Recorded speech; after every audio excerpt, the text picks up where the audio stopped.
Okay, so new sermon series time. This one's called Missio Dei, which means the mission of God. And I know what some of you are saying. You're like, we did this last year. And some of you are really attuned to things. We did this 2 years ago, too.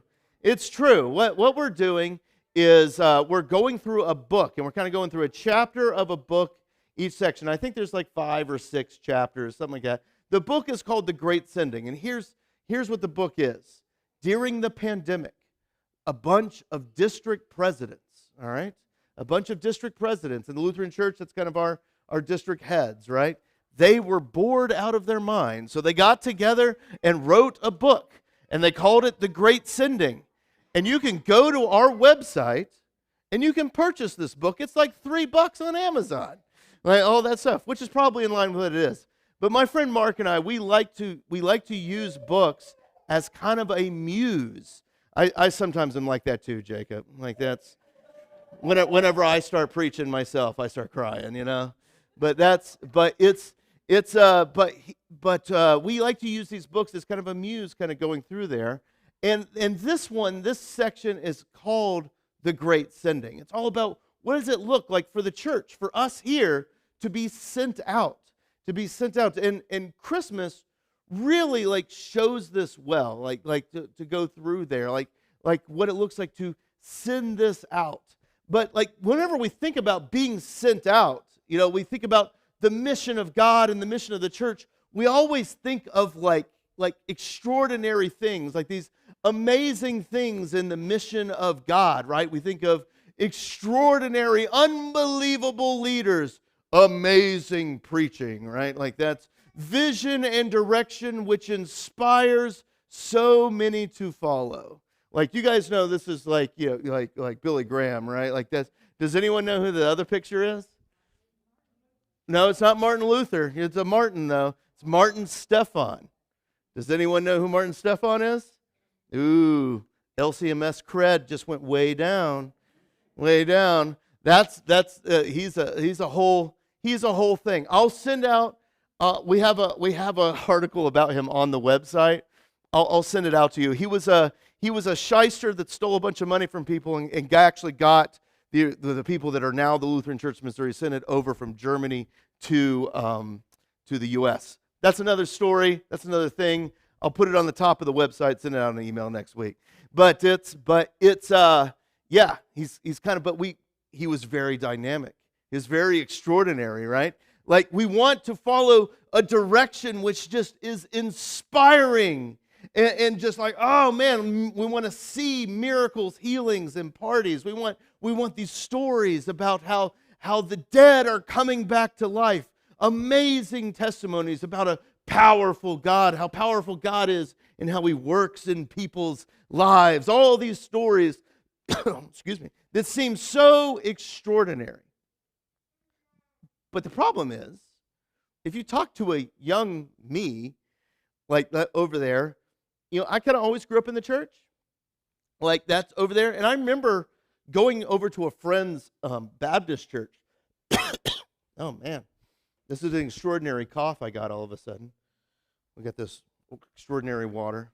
I remember going to a friend's Baptist church for youth group, and like everyone's talking about their amazing testimonies and all that stuff. And I remember like 9th grade Chris going, I don't have any story like that. Like I don't know what's going on. I felt very ordinary, right? And kind of almost excluded from all that stuff because I felt so ordinary. But this week we're celebrating Christmas, which is extraordinary, right? We're celebrating all of this stuff. So Merry Christmas, everybody. You knew it was coming.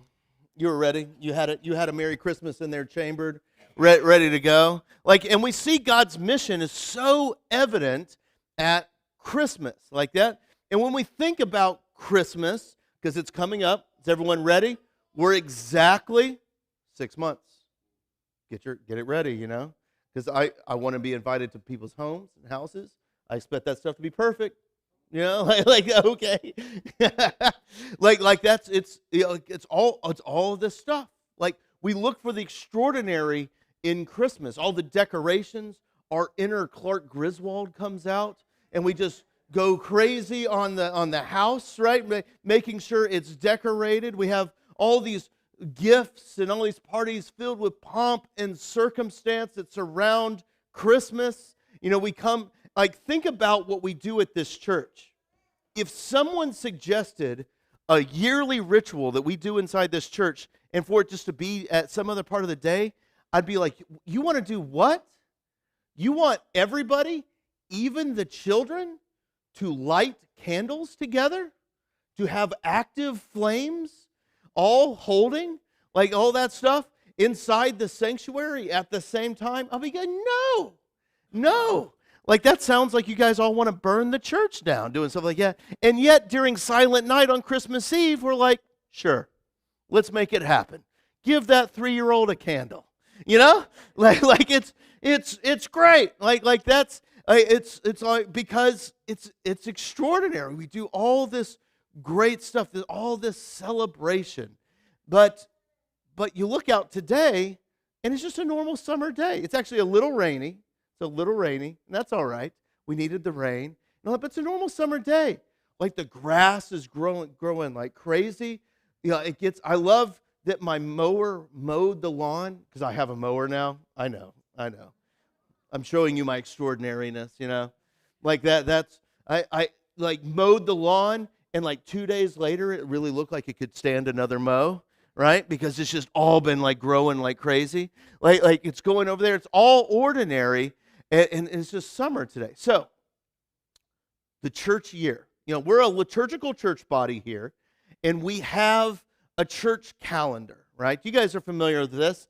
And that church calendar moves with these colors. So we're in the green part of the year right now. Around Easter, everything turns white. Pentecost, it's red. Us Lutherans, we really like the Reformation, so we do red on the Reformation too. And all of that stuff. Now we're going to test your guys' knowledge. We're going to see how you do. What is the church year called that we're in right now, this green? Oh, no, it's not Trinity. If there's a Trinity Sunday, it was called Trinity, the whole thing. That's because they didn't want to do what it's actually called. Does anyone else remember the other thing? Ordinary. That's right. This is from Wikipedia, the foremost expert on church history. And but this is what I grew up knowing this as, right? That's ordinary. So this is a pie chart of all the colors of all these things. Ordinary time.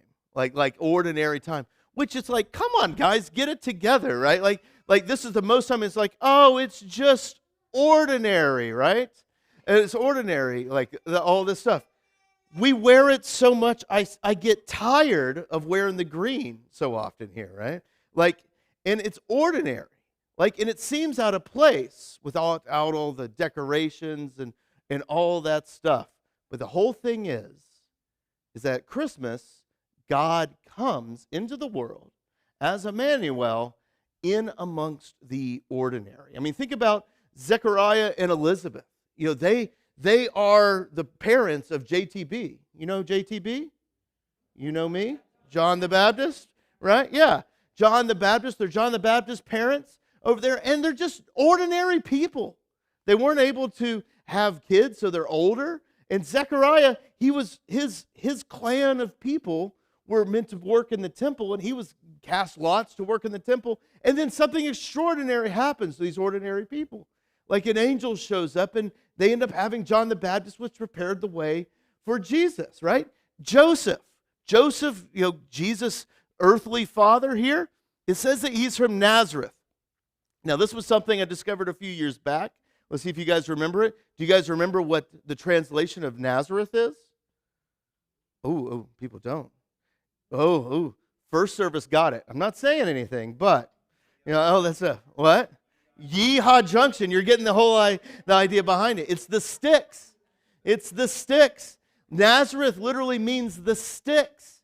So when Jesus is from Nazareth, he's from the sticks, from nowhere. And I'm not talking about 60s and 70s bands here, okay? Boomers don't get so excited, all right? We're talking about over there. We're he's from Yeehaw Junction, right? All that stuff. And then you have Mary. Mary is just a teenage girl who's betrothed. She's just filled with ordinariness, yet God comes to her in an angel, in this messenger, and says that you will bear God's son, right? Like she's this ordinariness. And then the song that she sings is called the Magnificat. That's what the song is called. And that song is all about her ordinariness, her normalness, and how it's extraordinary that God would even use her, right? And even Jesus is born in a manger. Like, we think that's extraordinary. We think it's so extraordinary that we buy little porcelain mangers and put them all over our homes during the month of December, right? We have these. We even have a porcelain one that goes right here, and it's empty for most of the time because some people hide the Jesus before Christmas, right? Like that's, and so over there, but that was just a normal, you get out closer to Okeechobee, and mangers become pretty common. We call them a feeding trough, right? Like that's, you go out there, and it seems extraordinary, but it's not. One of my favorite ideas about Christmas, and I always am kind of scared to mention this because I think some people really get into Christmas. I love Christmas, but it's an odd idea. But I think if we went back in time, and we went back to Bethlehem on Christmas morning and all that stuff, I think we would miss it because it would be so ordinary. There'd be other things that look like it all around, and that I think we'd have eyes looking for extraordinary, and I think we would just miss it. We're like, where is it? Where is it? Like, we're all looking up and it's all happening down, right? Like that's, and God works through the ordinary so often, because I'm just an ordinary guy. Like that's, and I know some of you are like, oh, but Pastor Chris, you are so extraordinary. It's like angels singing behind you whenever you talk, right? Like all that stuff. Like that's, like, no, I'm just an ordinary guy. Like that's, like but I haven't always felt that way about myself. When I graduated from seminary, I was pretty much God's gift to the church, right? Right, Blythe? There's a lot of guys that come out just like me. Like, we're out there, we're gonna save this place. It's gonna be amazing. It's gonna, I know how to do it. I know how to get people into the church. I know how to do this. People will write books about my life later on, right? Like all that stuff. But like, I went to a church that was regarded as like one of the big ones, like one of the ones that was up and coming, and it was like this amazing ministry. And I got there, and you took what they thought of themselves and what I thought of ourselves, and you know what? Ended up being a huge mess. I took a couple slices of humble pie on that one, Like, it's over there. It's like, oh, well, maybe this stuff isn't kind of what I thought it was. My favorite thing is what my friend Mark, who I write all my sermons with, is saying. He really thought he was going to go into international missions. Like, his wife now, she was doing missions in Indonesia at the time, and he's like, man, being an international missions pastor sounds impressive, and all that stuff. And that he laughs now because he's doing ministry in suburban Tampa. Like that's well, it's I have a hard time saying, I can't even say suburban Tampa because it's like, what is Port St. Lucie this suburb of? It's I don't know. Like it's like we're living that PSL life here, right? Like that's, but it's all these things we kind of expect. And like when we're growing up, we're like how many of us dreamed of being an astronaut growing up? Or like I will be like, I'll cure cancer, or I'll do this and that, and then life kind of happens. Life kind of happens all around you, and suddenly you look and you're like, I'm just an ordinary accountant. I just go to work every day and I do all these things. Or I've heard this a lot since I've gotten here. You have waited your entire life to retire, and you have these huge plans in retirement. We're going to do all these things. We're not going to do much. We're just going to work, or save it all up for retirement. And then you go on your first retirement big trip, and you find out that your knees just don't have it anymore, right? like that. That's like you have all these things, or or you lost your spouse, you know, and it's just and everything is different, and it's not how you anticipate, and you're just like, this is just ordinary now. Just live this ordinary life day in and day out. And you're like, man, I had all these big plans in retirement, and now I feel like all my doctor's appointments is actually what settles my social schedule. I'm amazed at the amount of phone calls I have with people. It's like, hey, let's meet up. And they're like, ooh, I got a doctor's appointment that day. Can't do it. Like that's like it's in mind, right? Like, God, this isn't what I had in mind. This isn't what I thought it was going to be. How could you use just little ordinary me? I thought it would have gotten past all this. And that's what I love about the shepherds. I think, the Christmas story, I love the shepherds. Now, there's a couple of dissenting views of the shepherds, but my view is the correct one. And and basically what these guys are is, I don't think the shepherds ever dreamed of being a shepherd. Like I don't think they were waiting. I was like, oh man, I just can't wait to do that. I think they were vagabonds. Think about how Luke describes the shepherds. They were watching over their flocks at night. They were outside the city. Now, think about what you know about cities back then, 2,000 years ago. People came into the city for the protection of all the people outside of it. Why are these guys outside that protection of the city at night? Are the people coming to be protected from them? Or do they not have anywhere to go inside the city? Like Roman courts didn't even allow the witness of shepherds in court because they were just fundamentally untrustworthy, had terrible reputations, and yet God came to them. Just these ordinary guys. And they're like, the angels come and they're like, oh my goodness. And they're like, let's go see if we can find this. And they go. And they go and they find the baby just as they heard the angels had said. And I think they're able to find the baby because they had eyes to see that situation. I think our eyes, we often would be looking for too much grandiose. But those shepherds were able to see how God was working.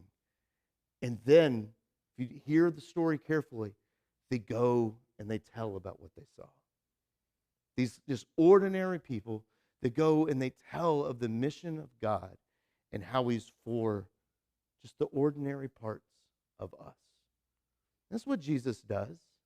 Like we've been talking, we talked about like in the confession about those ordinary thieves.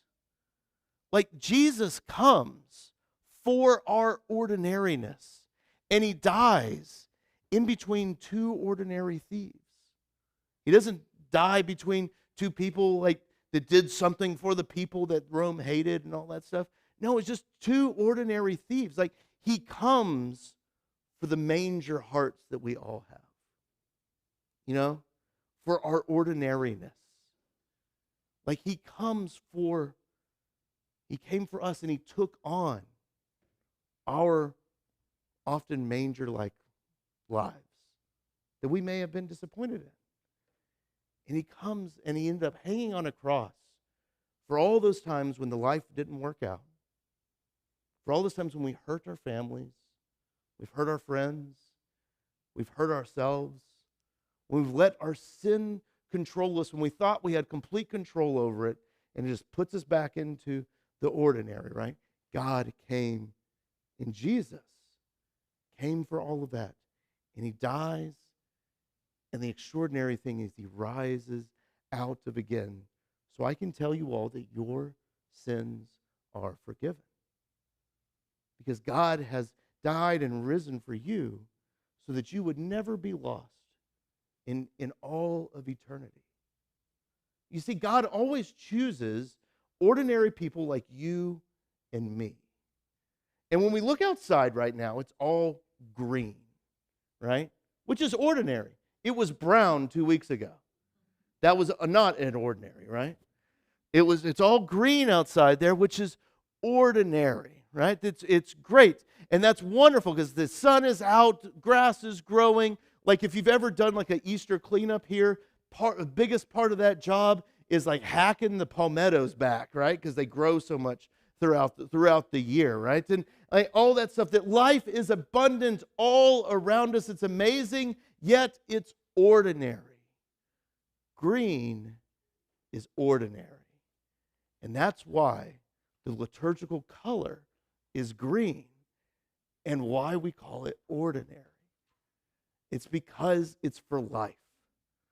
And God has created life in this, and that life is ordinary. And that's good.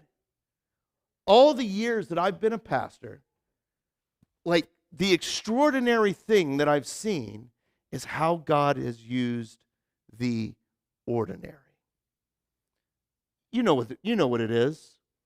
Someone retires a little early to watch over their aging parents,